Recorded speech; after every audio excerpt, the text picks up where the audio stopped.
Today we're joined by Chris Perry. Chris, you have a stellar reputation within the Sandler network. Truth of the matter is we don't know each other too well, but everything I've heard about you is that guy is incredible. Neil, I really appreciate that. And I got to say the same thing about you. We've only gotten to interact a few times in the past, but from the first time I met you, I thought, that Neil guy's going somewhere. I've got to watch him. That's not my name.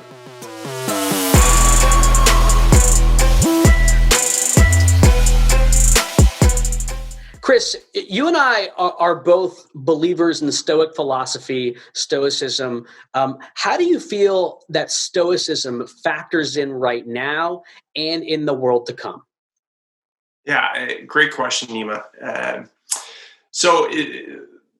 The beauty of the Stoic philosophy is that it's a mental framework, a philosophical framework that we can use for getting through hardships. It's fantastic for that. One of the forefathers of Stoic philosophy is Marcus Aurelius, who was the emperor of Rome when it was an incredibly tough time to be that guy. He was facing a plague, there was war and insurrection, the political and economic climate was shifting. A lot of that sounds pretty familiar. But the beauty of Stoic philosophy is it doesn't just have to be a tool for getting through the worst of times. It's also a great tool for getting ourselves through the everyday hardships that we face, whether it's having a rough night's sleep, having to be on the next morning, or pounding out 150 cold calls.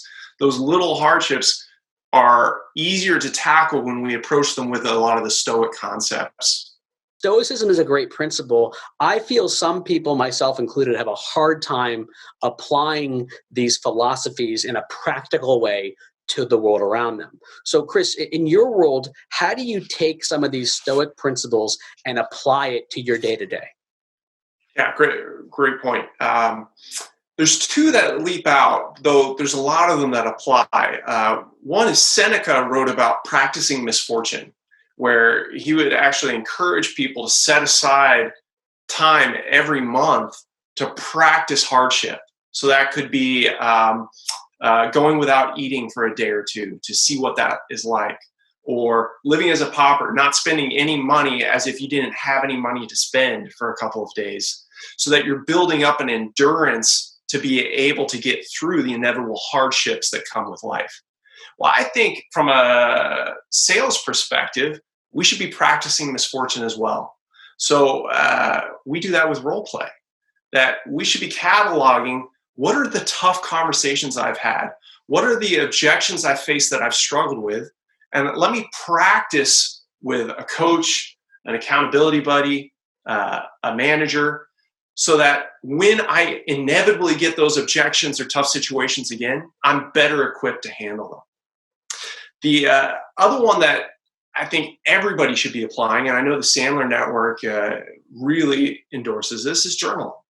So you mentioned Marcus Aurelius, most powerful man in the world. He was still taking time to write in his journal. I think there's a big misconception that journaling has to be this really precious activity and that you need to set aside hours to write out all your dreams. Well, you certainly can do that, but most of us don't have time for it.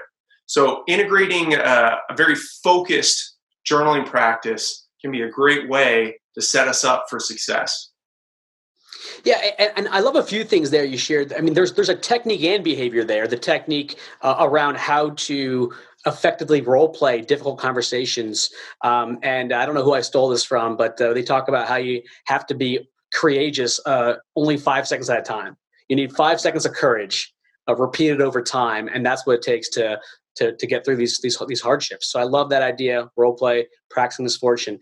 Now, on the journaling side, I've always found that journaling can be challenging. It was for me for a long time because it's easy to journal about the worst thing that's ever happened to you or the best thing that's ever happened to you. It's like a Yelp review, right? 5-star, it was amazing. 1-star, wasn't good. People don't really take time to review their Subway sandwich. It was 2.5 stars. So I feel like for me and other people, the myriad of just mundaneness that exists in their life makes journaling difficult. So from your perspective, do you have any kind of behaviors or even processes or formats people can use if they want to get into journaling? Yeah. Again, I would take it small bites at a time. So journaling doesn't need to be a 20, 30-minute daily exercise. Instead, I would pick just something you can do in a minute or two consistently rather than trying to do an hour-long journaling session once or twice a week. So for example, if somebody's struggling with identity and role separation, well, I generally encourage them to take a minute at the beginning of the day and a minute at the end of the day to do a quick identity role check-in. So writing in their journal, my identity right now feels like an 8 and my role feels like a 5.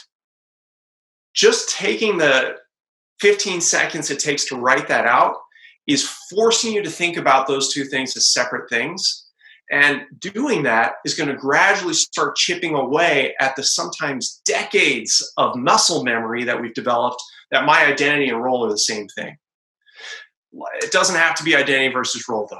It could be any sort of affirmation that you want to start programming into your brain that I need to start embodying this, or I need to start believing or acting as if I believe X, Y, or Z thing. We're gradually building up new muscles and habits when we take the time to think and write it out. Chris, this has been awesome. Thank you so much for joining. I really appreciate it. So that Stoicism mindset is extremely effective, easy in principle, difficult in application, but well worth it. The techniques around both how to journal as well as how to, as leaders, plan and practice hardship around difficult conversations via rehearsing and role play. And then the behavior itself, beginning a journaling practice is super impactful. Chris, thanks so much for joining us. Those at home or those back at work, I really hope you learned something. Have a great day and happy selling.